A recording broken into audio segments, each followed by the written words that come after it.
Assalamualaikum warahmatullahi wabarakatuh. Bismillahirrahmanirrahim. Alhamdulillahi rabbil alamin. Wassalatu wassalamu ala ashrafil anbiya'i wal mursalin wa ala alihi wa sahbihi ajma'in, amma ba'du.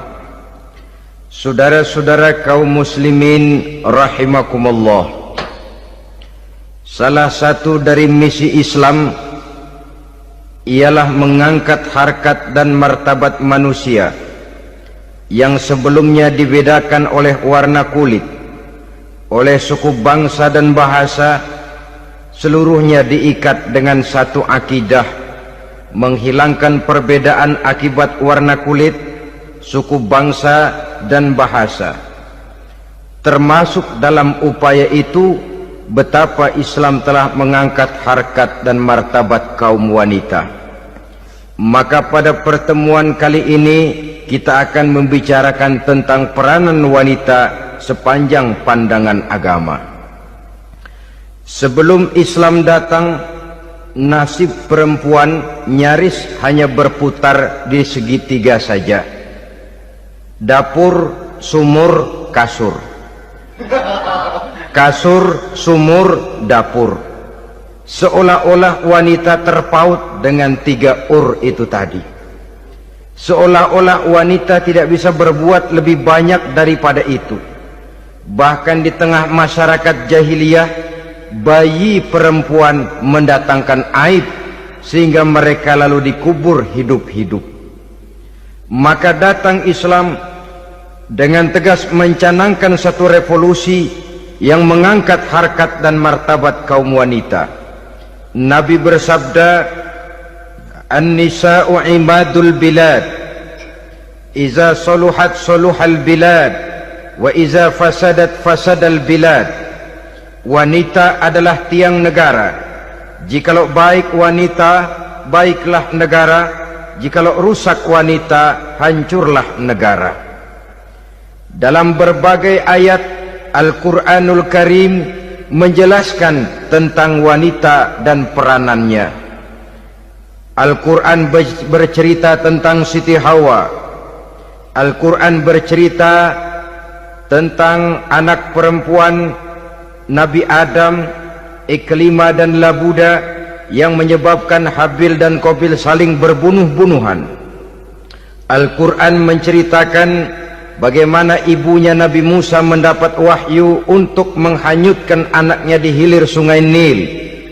Al-Quran bercerita tentang Siti Maryam, ibu daripada Nabi Isa. Al-Quran bercerita tentang dua putri Nabi Yusuf, yang akhirnya salah satunya menjadi istri daripada Nabi Musa. Pun Al-Quran bercerita tentang Ratu Balkis, seorang wanita yang menjadi penguasa di negeri Sabah, yang demikian besar pengaruhnya dan wawasannya. Dan banyak lagi Al-Quran menceritakan keadaan kaum wanita, sampai-sampai dalam Al-Quran ada satu surah yang dinamakan surah An-Nisa. Ini seluruhnya berarti bahwa Al-Quran telah menempatkan kaum wanita dalam satu posisi yang mulia dan terpuji.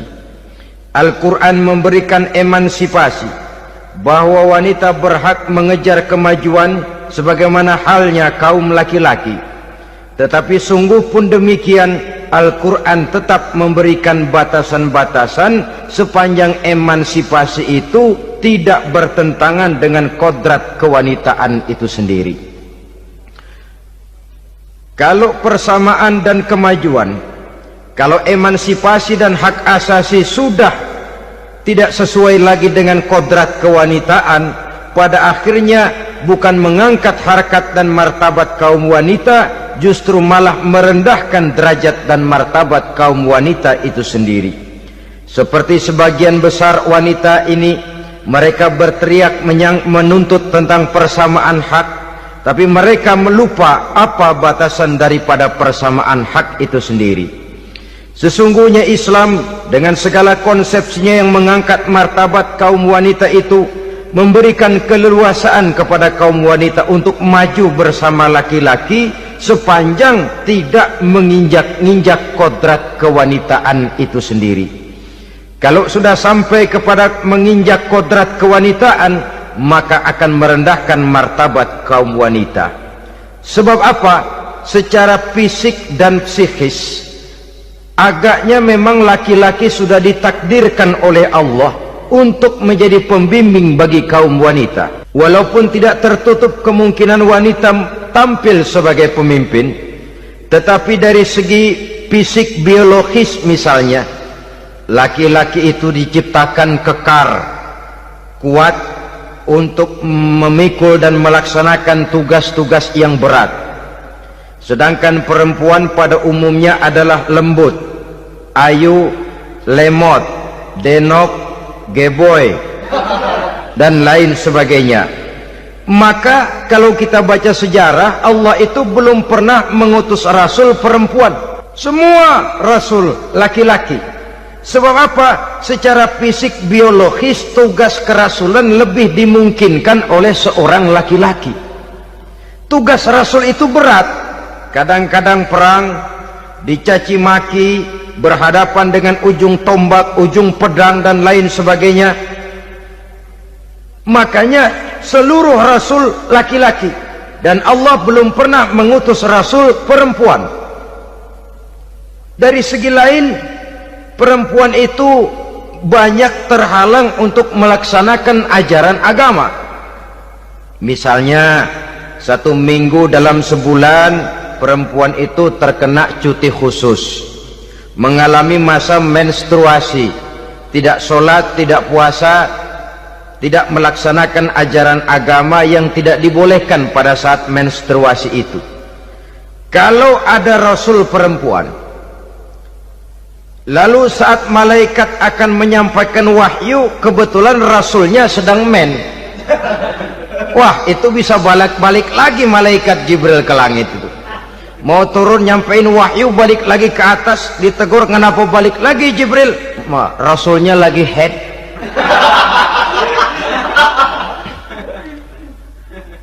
Atau pada saat agama dalam bahaya, agama dalam hinaan, agama dalam ancaman, rasulnya perempuan kebetulan sedang hamil besar. Apa lalu perang ditunda? Pengumuman perang ditunda saja sampai rasul melahirkan.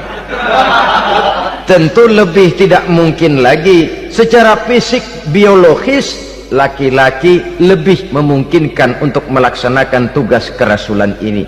Maka seluruh rasul yang diutus Allah adalah laki-laki.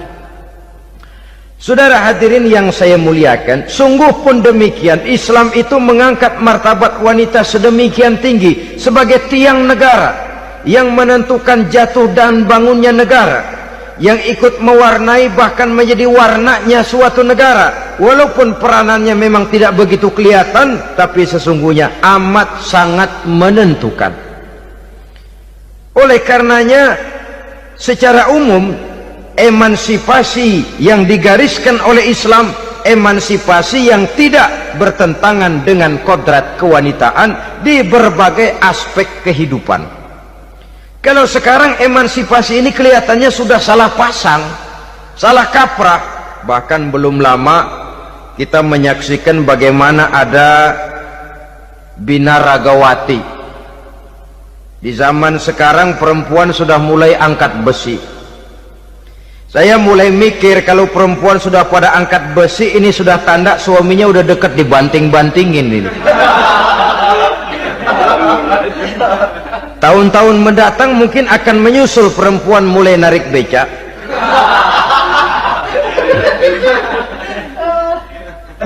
Nampaknya kan sudah tidak lagi mengindahkan kodratnya sebagai wanita.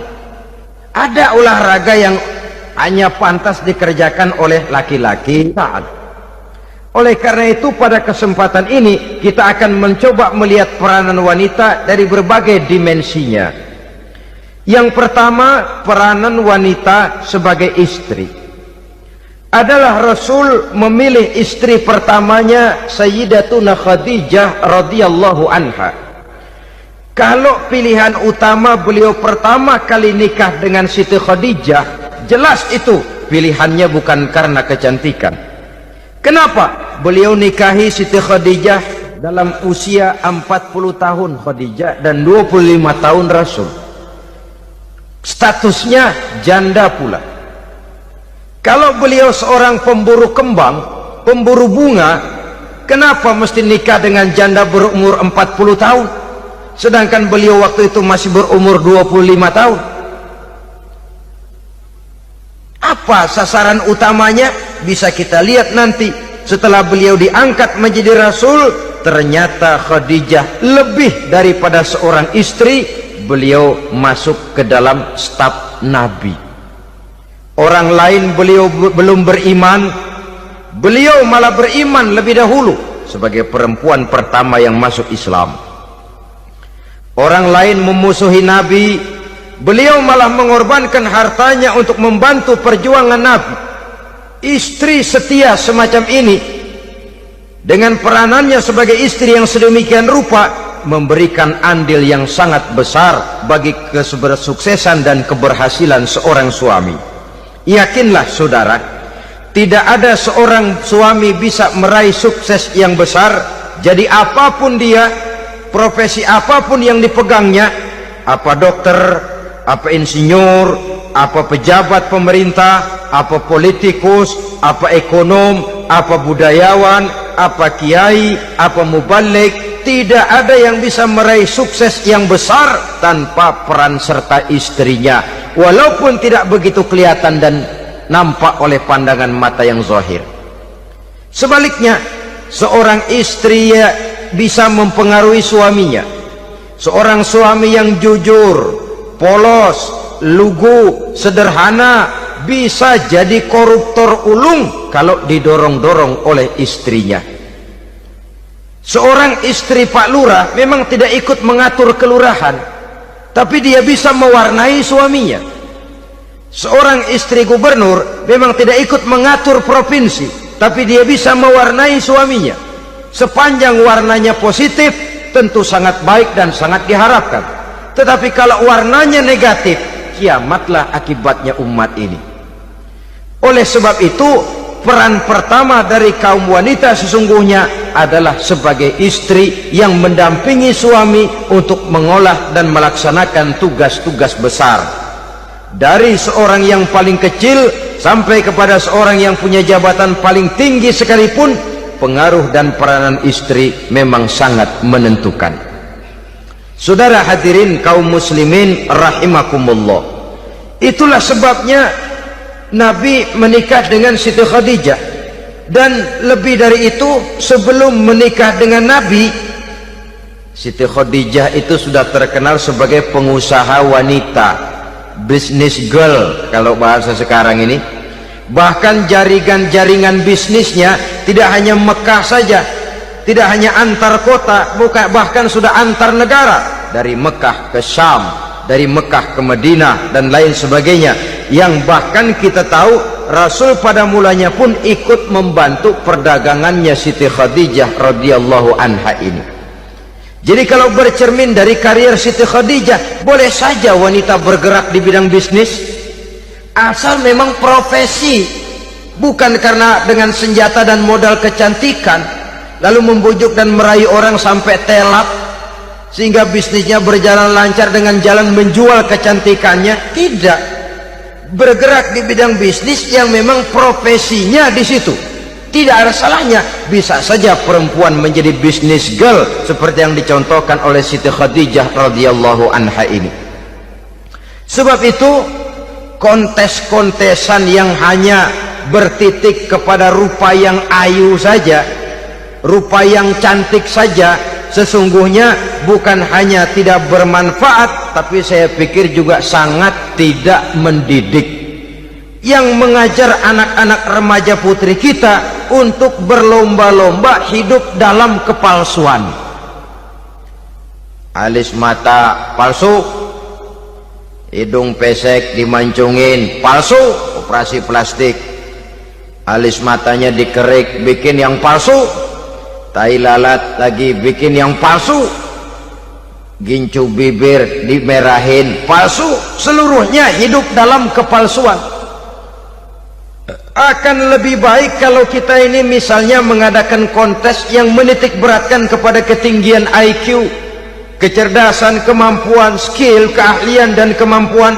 Tidak hanya dititik beratkan kepada rupa yang ayu dan cantik semata-mata. Sebab di samping manfaatnya diragukan, juga sangat tidak mendidik buat generasi yang akan datang. Terutama ibu-ibu, peran utama wanita sesungguhnya adalah sebagai istri mendampingi suami dalam melaksanakan tugas-tugas besar. Satu hari serombongan ibu-ibu pernah datang menghadap Rasul mengajukan satu resolusi, protes kalau bahasa kita sekarang. Ya Rasul, ada apa bu? Kalau laki-laki sih enak. Enak bagaimana? Iya, kalau orang laki-laki sholat, perempuan sholat. Laki-laki puasa, perempuan puasa. Laki-laki pergi haji, perempuan pergi haji. Laki-laki menuntut ilmu, perempuan bisa menuntut ilmu.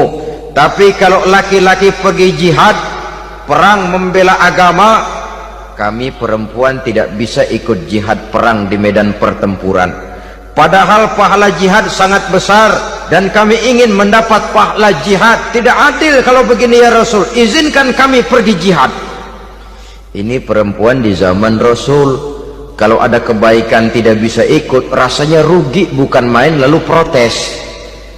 Apa jawab Rasul? Beliau senyum. Ibu-ibu jangan khawatir, walaupun ibu-ibu tidak maju ke medan perang, ada ibadah yang pahalanya sama dengan pahala jihad itu. Apa ya Rasul? Beliau menjawab, jihadukunna fi baitikunna. Jihadnya ibu-ibu, jihadnya kaum wanita adalah di rumah tangganya sebagai istri.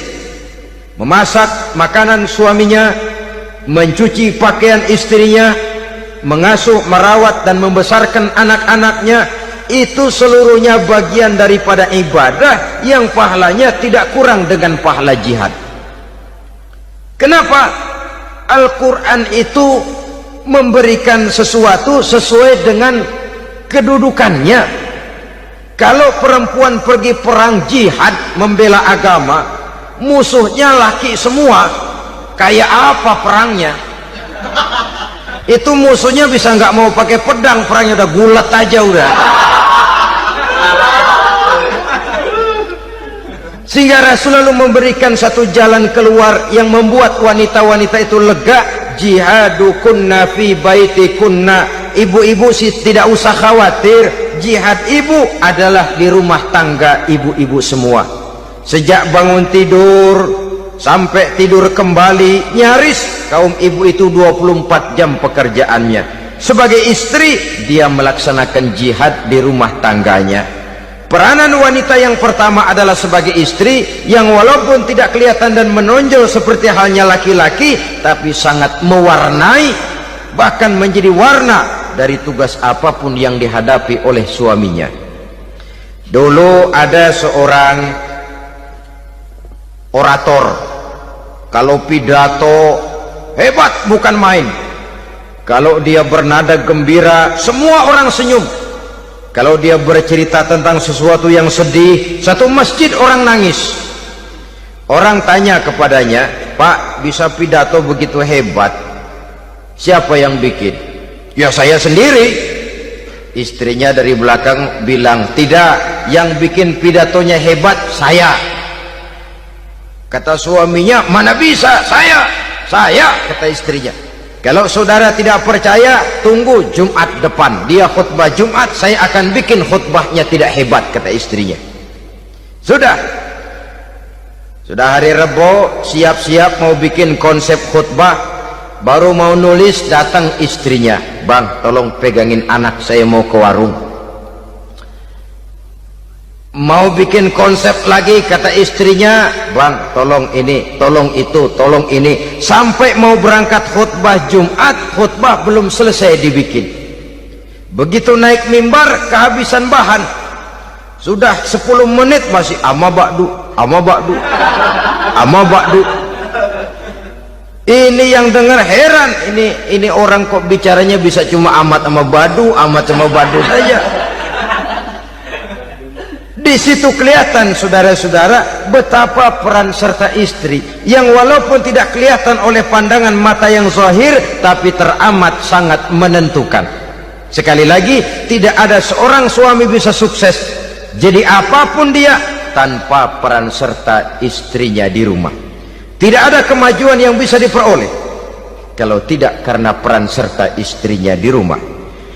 Tidak ada kesuksesan yang bisa diraih tanpa keikutsertaan daripada istrinya di rumah.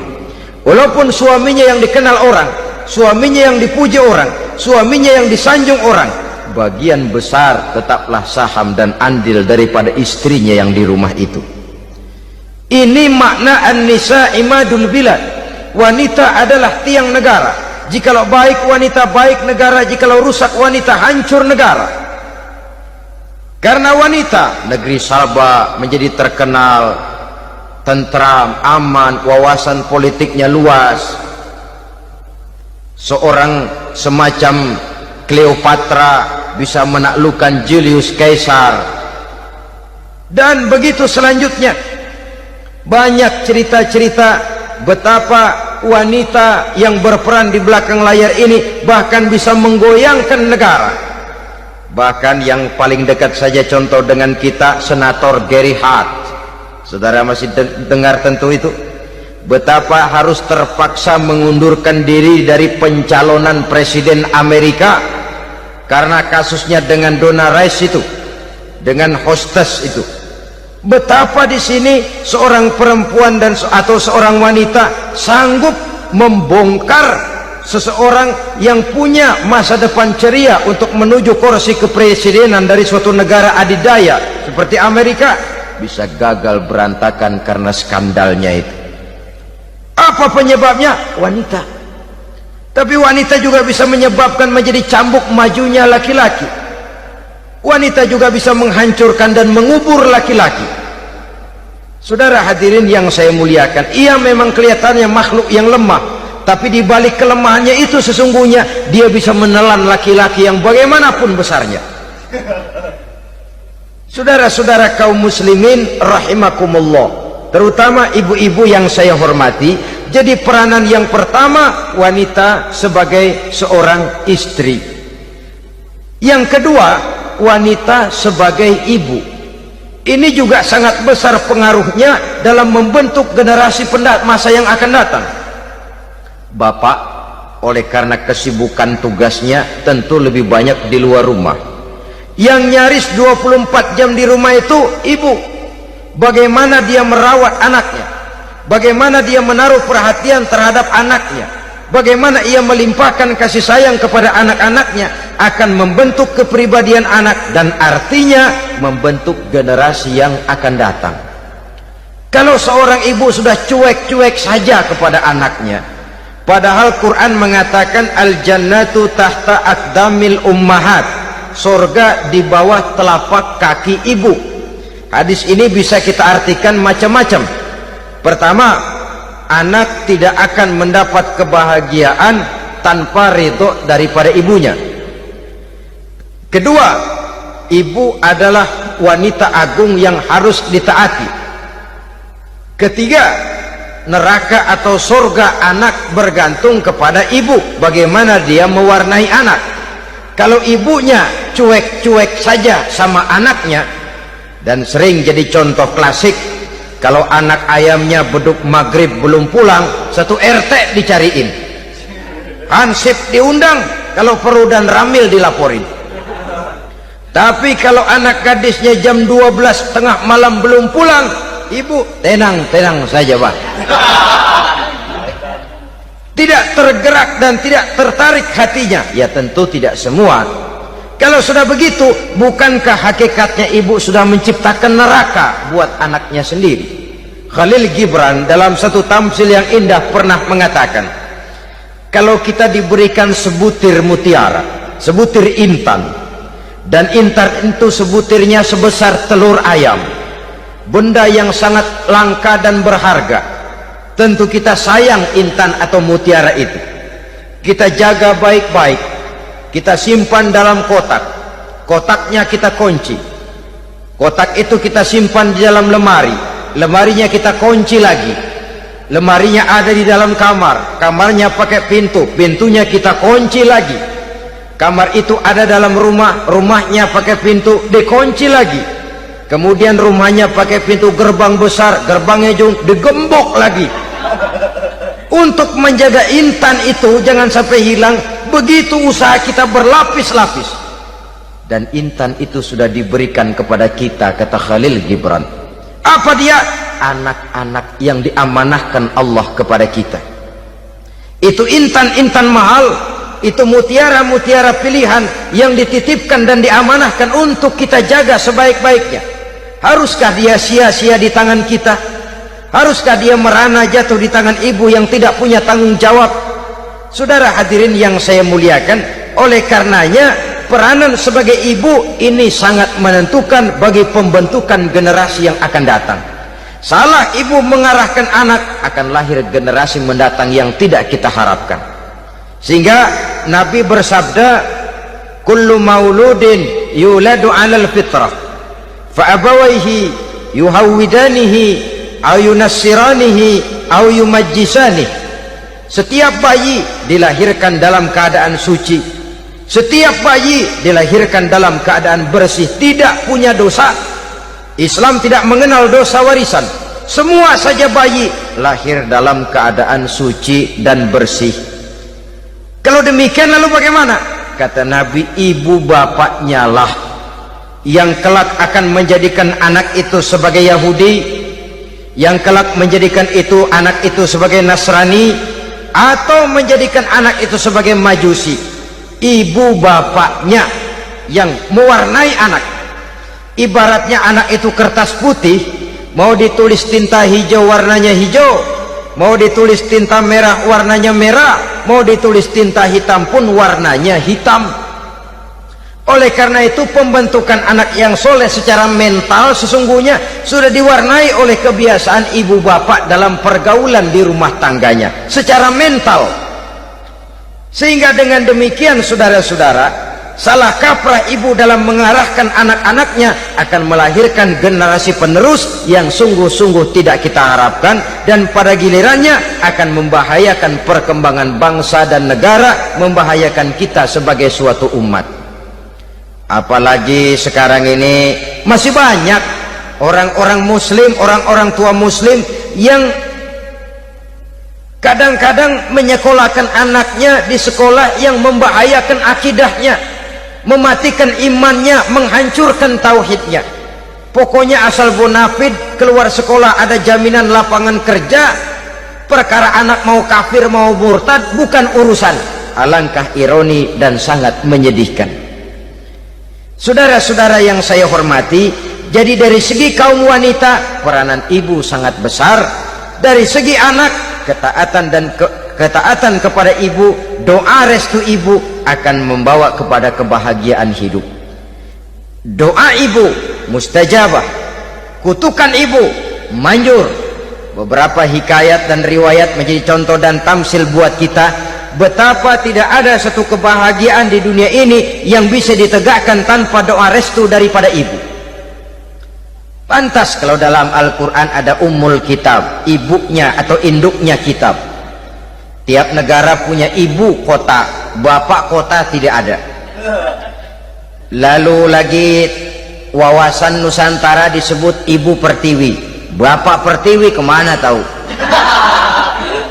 Saudara hadirin yang saya muliakan, lalu dalam peringatan hari-hari besar nasional ada yang namanya Hari Ibu. Hari bapak nggak pernah diperingati. Ada Hari Ibu, dan ibu itu pun ada Ibu Kartini, ada Ibu Dewi Sartika, dan macam-macam lagi yang seluruhnya merupakan refleksi dan gambaran betapa peranan kaum wanita di dalam kehidupan ini yang memang banyak mewarnai dan menjadi warna dari suatu kegiatan. Saudara-saudara kaum muslimin rahimakumullah, apabila yang pertama tadi kita melihat peranan kaum wanita sebagai istri, betapa ia berpengaruh besar dalam ikut menunjang keberhasilan dan kesuksesan suaminya. Kemudian pada peranannya yang kedua, wanita sebagai ibu di rumah tangga, betapa ia ikut membentuk, mempengaruhi, mewarnai dan membimbing kepribadian anak sebagai generasi penerus, maka pada peranan yang ketiga ini kita akan melihat wanita sebagai social agent, sebagai penggerak kegiatan sosial di berbagai bidang kehidupan. Apakah itu bernama majelis taklim, apakah itu bernama perkumpulan dan yayasan-yayasan kemanusiaan, organisasi-organisasi yang bergerak di bidang pendidikan, bahkan di zaman sekarang bukan hanya menjadi penggerak sosial, bahkan sudah banyak kaum wanita yang menggerakkan satu bangsa. Dunia mengenal Margaret Thatcher, dunia mengenal Indira Gandhi, dunia mengenal Bandara Naike, dunia mengenal Corazon Aquino, dunia mengenal Golda Meir dulu itu dari Israel, dunia mengenal Imelda Marcos yang ambisius tapi yang kemudian melangkah kepada jalan yang negatif dari tujuan semula. Ini bukan hanya sekedar social agent, tapi bahkan sudah mengarah kepada menggerakkan dan mewarnai suatu bangsa. Islam membuka pintu ke arah itu. Wanita duduk dan berfungsi sebagai social agent, mengurus berbagai macam perkumpulan yang bertujuan kepada kebajikan, menyantuni yatim piatu, memelihara kesehatan, menyayangi binatang, memelihara kelestarian lingkungan dan lain sebagainya. Islam membukakan pintu sepanjang peranan sebagai istri dan sebagai ibu tidak diabaikan. Ini sebab yang utama, salah seorang perempuan, kaum wanita, kalau terlalu aktif berorganisasi, terlalu aktif bermasyarakat, terlalu aktif dalam berbagai macam perkumpulan, lalu melupakan tugas utamanya sebagai istri dari suaminya, sebagai ibu dari anak-anaknya. Ibu asik rapat sana rapat sini, anak tidak pernah diajak rapat, akhirnya si anak bikin perkumpulan sendiri, rapat menurut versi mereka, sehingga akibatnya yang timbul anak merasa kurang diperhatikan oleh ibunya.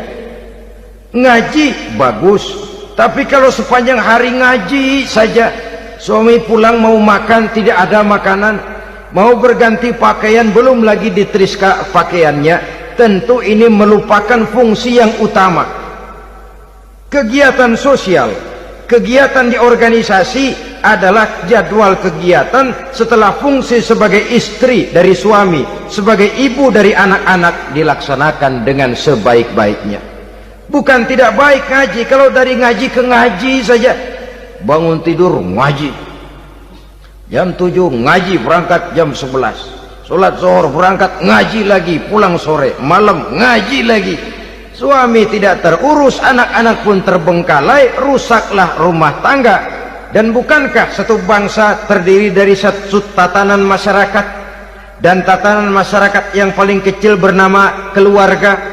Keluarga merupakan unit dari masyarakat, unit yang terkecil, dan keluarga terdiri dari pribadi-pribadi yang merupakan bapak, ibu, dan anak-anak. Sehingga masyarakat bangsa yang baik terdiri dari masyarakat yang baik, masyarakat yang baik tersusun dari keluarga-keluarga yang baik, dan keluarga yang baik akan muncul dari pribadi dan individu yang baik. Pribadi dan individu yang baik yang sadar mana kewajiban yang primer, mana kewajiban yang sekunder.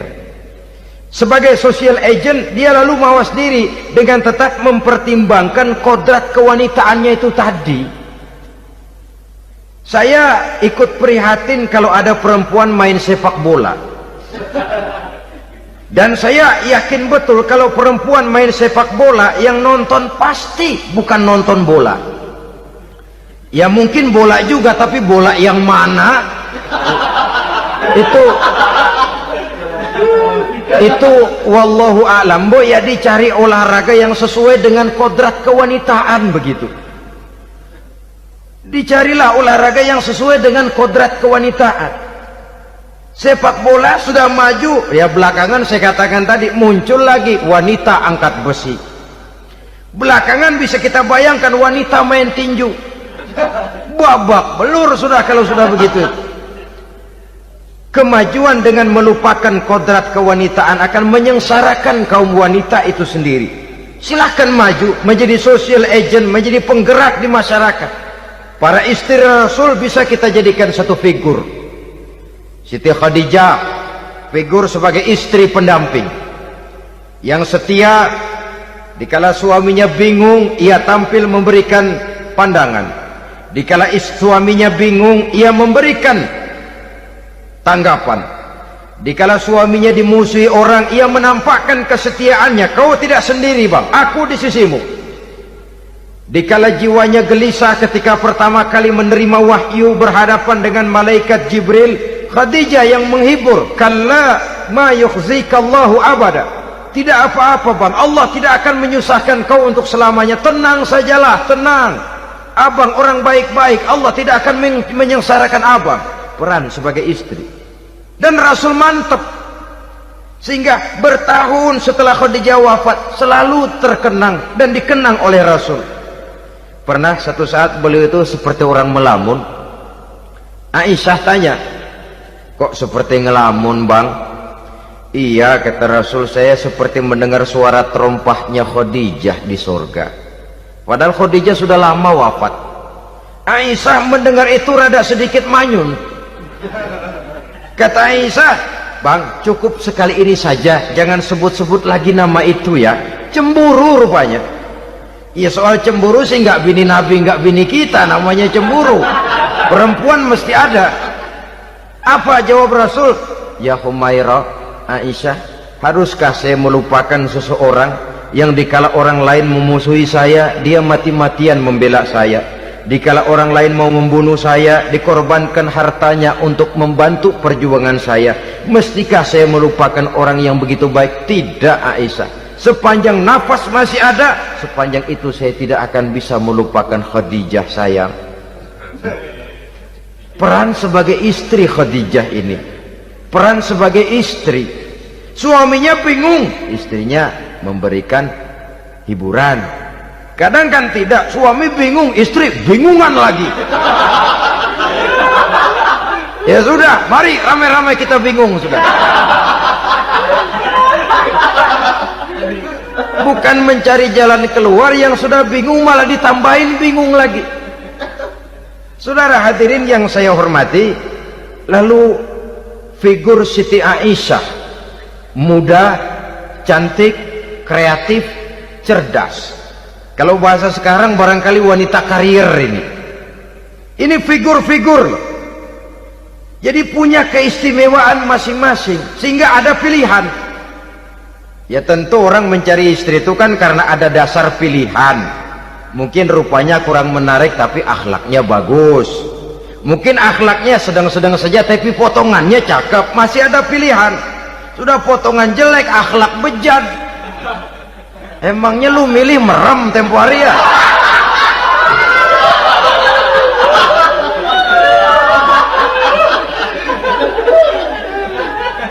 Sudah nggak ada pilihan apa-apa.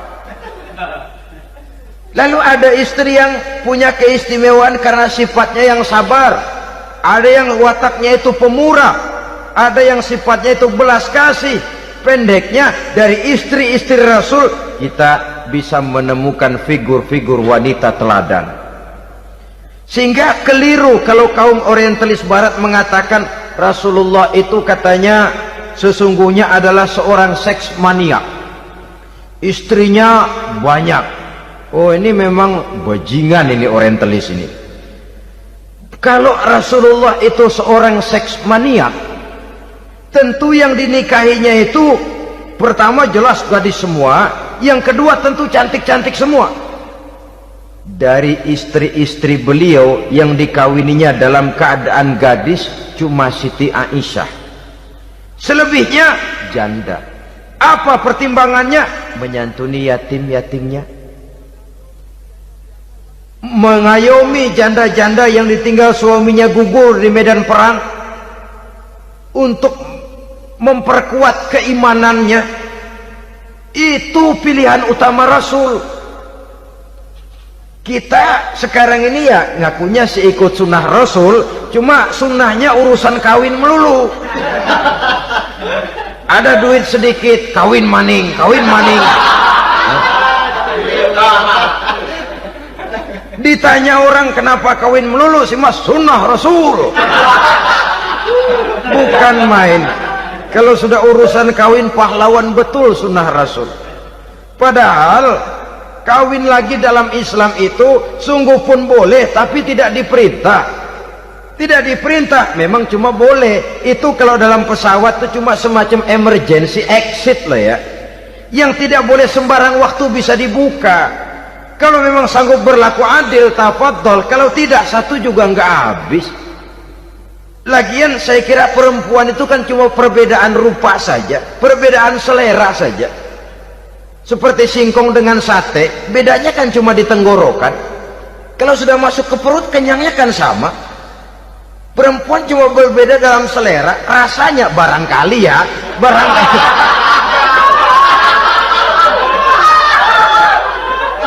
Barangkali tidak jauh beda.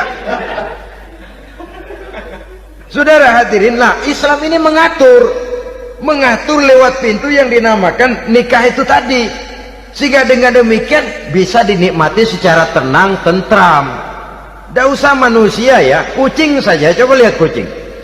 Kalau ikan dia boleh nyolong, kucing itu boleh curi, makannya nggak tenang kucing. Coba lihat ini.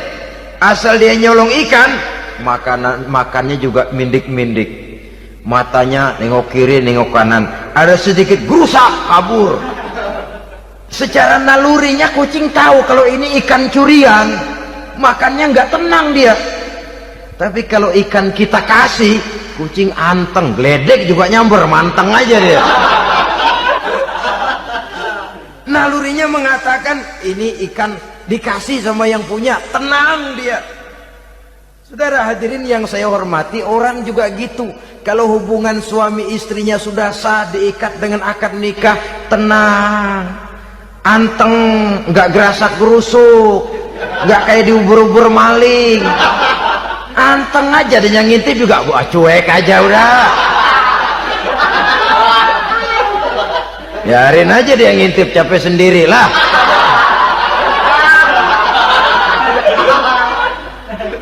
Tapi kalau nyuri-nyuri, coba lihat dah. Mana di kebun banyak nyamuk, hansip mukul tiang listrik, dia yang bingung. Islam ini sesungguhnya memudahkan jalan, saudara-saudara. Jadi sebagai social agent, wanita bisa berperan untuk itu, apalagi untuk hal-hal yang menyangkut wawasan kemanusiaan, di mana kaum wanita karena emosinya lebih tinggi daripada kaum laki-laki, dia sangat peka terhadap masalah-masalah yang menyangkut kemanusiaan. Hatinya mudah tergugah, perasaannya cepat terenyuh. Dengan penderitaan dia cepat tergugah. Dia bisa menjadi social agent tanpa harus melupakan fungsi utama sebagai istri dan sebagai ibu dari anak-anaknya, sebagai istri dari suaminya. Saudara hadirin yang saya muliakan, dahulu Al-Quran pernah menceritakan betapa istri-istri pembesar di istana mewah di zaman Nabi Yusuf. Kalau istilah sekarang nyonya-nyonya jet set, nyonya-nyonya VIP, betapa mereka mau memporak-porandakan keimanan seorang pemuda seperti halnya Nabi Yusuf alaihi salam. Dan Nabi Yusuf kemudian ternyata tidak mau jadi gigolo yang kerjanya hanya menyenangkan wanita-wanita jet set kelas VIP ini tadi. Sesungguhnya ini cuma satu simbol yang kejadiannya bisa saja terjadi pada zaman modern dalam versi dan kondisi yang berbeda. Namun bagaimanapun juga, wanita dengan peranannya sebagai social agent, sebagai penggerak masyarakat, sangat besar pengaruhnya dalam ikut mewarnai perkembangan suatu negara. Seorang suami perlu memberikan dorongan kalau istrinya aktif di bidang sosial, asal dengan catatan saja, fungsi sebagai istri, fungsi sebagai ibu, jangan sampai terlantar karenanya. Bahkan saya katakan tadi, di zaman sekarang wanita tidak lagi hanya berfungsi sebagai social agent, bahkan sebagai national agent, penggerak dari satu bangsa. Muncul wanita-wanita yang jadi menteri, yang jadi anggota DPR, bahkan yang jadi kepala desa dan lain sebagainya. Secara umum memang ar-rijal qawwamuna 'alan nisa. Laki-laki adalah pembimbing bagi kaum wanita karena kelebihan fisik biologis, kelebihan kemampuan intelektual dan lain sebagainya. Namun wanita pun boleh saja menjadi social agent sepanjang catatan yang saya sampaikan tadi. Jangan sampai melupakan kodrat kewanitaan, jangan sampai mengalahkan fungsi sebagai istri dari suaminya, sebagai ibu daripada anak-anaknya. Nah, kemudian fungsi yang keempat di bidang ilmu pengetahuan. Islam memberikan kesempatan yang sama kepada kaum wanita. Thalabul ilmi faridatun ala kulli muslimin wa muslimatin. Menuntut ilmu itu wajib hukumnya bagi orang Islam, baik laki-laki maupun perempuan, sampai dibentuk kalimat pengecuali khusus ini, muslimin wa muslimatin. Bagi muslim laki-laki, bagi muslim perempuan. Dan alhamdulillah, kalau dulu di zaman Raden Ajeng Kartini, nasib perempuan berada di balik pintu yang digembok rapat-rapat, siklusnya berputar cuma sumur, dapur, kasur, kasur, sumur, dapur, dapur, sumur, kasur. Melingkar di situ satu saja peranan kaum wanita. Memberontak jiwa Raden Ajeng Kartini, menuntut persamaan bahwa wanita berhak maju sama dengan laki-laki. Entah Islam sejak 14 abad yang lalu sudah mencanangkan ini, menuntut ilmu wajib bagi laki-laki dan perempuan beragama Islam. Orang Islam, baik dia laki-laki baik dia perempuan, wajib menuntut ilmu. Ilmu dalam artian umum, tidak hanya sekedar fikih tauhidnya, ya, di bidang kedokteran, di bidang teknik, di bidang hukum dan lain sebagainya. Ini yang perlu dibanggakan. Kalau perlu, ini yang perlu diadakan kontes, kontes IQ. Wanita yang paling berprestasi di bidang ilmiah, wanita yang punya prestasi di bidang menjaga kelestarian lingkungan hidup, wanita yang punya prestasi menggerakkan sosial, menyantuni yatim piatu, memelihara kesehatan. Adakan kontes macam itu untuk mendorong. Ini enggak, kalau kontes yang diukur betis, bibir, pinggul, payudara, lubang hidung, ukur sekalian kita. Apa manfaatnya dan apa unsur pendidikan yang ada di dalamnya? Tidak menguntungkan, tidak mendidik, dan tidak membawa manfaat. Kecuali lalu yang timbul pola hidup konsumen, pola hidup konsumer, pola hidup yang material, pola hidup yang wah, pola hidup yang gemerlapan. Ya, kalau oleh anak-anak muda yang terjangkau. Kalau tidak, dia hanyut ditelan mimpinya. Dia ingin bergaya hidup jet set, sementara dia dihadapkan oleh kenyataan bahwa dia tinggal di kampung, ibu bapaknya orang kampung, dan lain sebagainya. Jiwanya berontak, terjadilah kegalauan, terjadilah kerancuan, terjadilah komplikasi, perang di batin antara keinginannya dengan lingkungan nyata yang dihadapinya. Dan kalau sudah ada gejala semacam itu, penyakit-penyakit kejiwaan akan mudah muncul. Ini gejala terutama buat orang-orang yang tinggal di daerah transisi. Kota besar bukan, kampung banget juga enggak, daerah cekak. Akibatnya gayanya ya sering gaya enggak karu-karuan, gaya kepalang tanggung jadinya. Saudara hadirin yang saya muliakan, akhirnya apa? Santri tapi lagunya kayak koboi, koboi tapi sesungguhnya santri.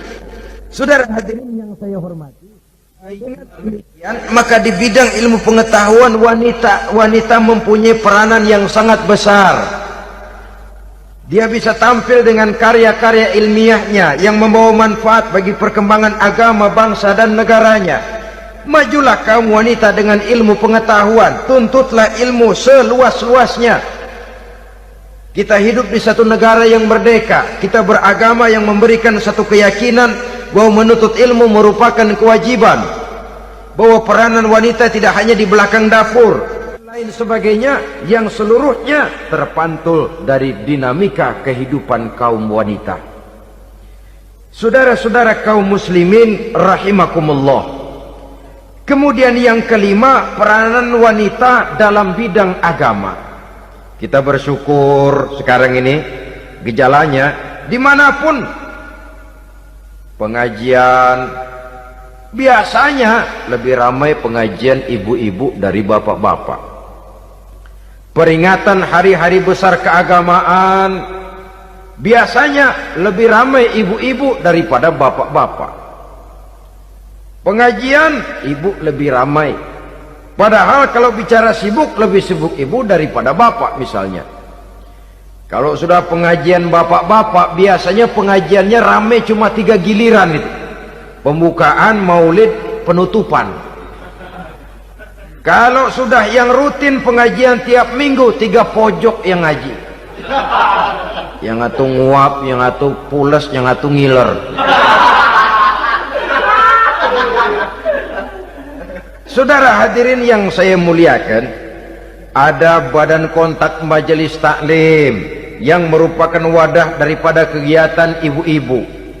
Ada Ittihadul Muballighat, Persatuan Muballighat, ada Persatuan Para Asatizah, dan macam-macam lagi peranan ibu-ibu di dalam kehidupan beragama.